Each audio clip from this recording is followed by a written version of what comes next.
Bonjour tout le monde, cette semaine, vous pourrez voir ou revoir sur nos beaux écrans français Paris, Texas de Wim Wenders, scénario Sam Shepard, à la musique Ray Cooder, à la photo Ruben, je sais que c'est Muller, j'ai oublié, Robbie Muller, pardon, le trou. Comme interprète, on a Harry Dean Stanton, Nastasia Kinski, Dean Stockwell, Aurore Clément. Et voilà, je crois que j'ai dit le principal. Euh, alors, Palme d'Or 1984, gros succès. Peut-être le plus beau film de Wim Wenders. Ça se discute.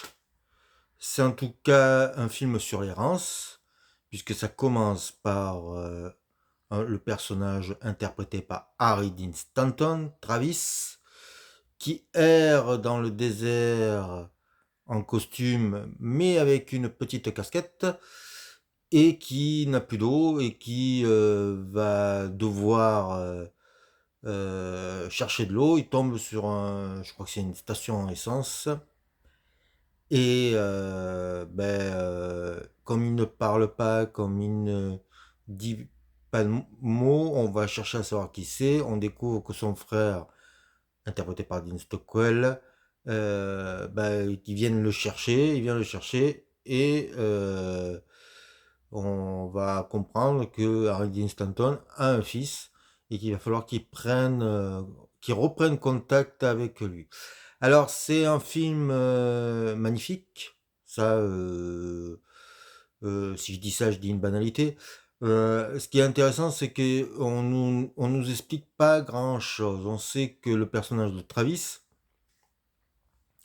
a quitté sa femme, ou sa femme l'a quitté, et qu'il est peut-être, je dis bien peut-être, aurait fait une sorte de dépression et aurait voulu partir de ce monde. Mais c'est jamais vraiment dit, c'est jamais vraiment souligné. Le film va raconter, disons, on a la première partie, c'est tout le moment où le personnage de Travis doit sortir de son mutisme. Après, c'est la reconquête de son fils, de sa paternité, et puis après, c'est retrouver la mère.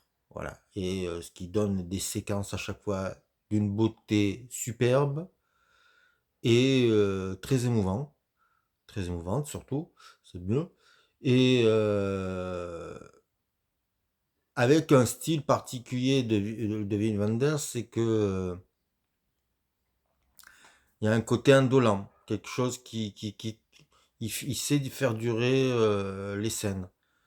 Alors on peut aimer ou pas aimer, à l'époque d'aujourd'hui où on est dans le tout rapide, dans le tout action. Ça fait du bien de se reposer. Il y a quelque chose de zen presque dans ce film. La dernière partie, c'est presque une discussion qui dure un quart d'heure entre deux personnes, et sans qu'elles se regardent. Je n'expliquerai pas pourquoi parce que je veux pas spoiler, mais le film prend son temps, et c'est sa qualité. Euh, c'est que justement, ça ne cherche pas l'efficacité, ça fait durer la scène, ça cherche l'émotion. Les dialogues de Sam Shepard sont superbes. Et puis, comme je vous ai dit, Wenders a des très bons techniciens, ce qui permet au film de, oui, déjà d'être beau visuellement, d'être beau à l'oreille, et puis il a des acteurs superbes. Il n'a pas choisi des stars, il a choisi des acteurs qui ont souvent joué des losers. Harry Dean Stanton, c'est le perdant magnifique, mais c'est pour ça qu'on l'aime. Et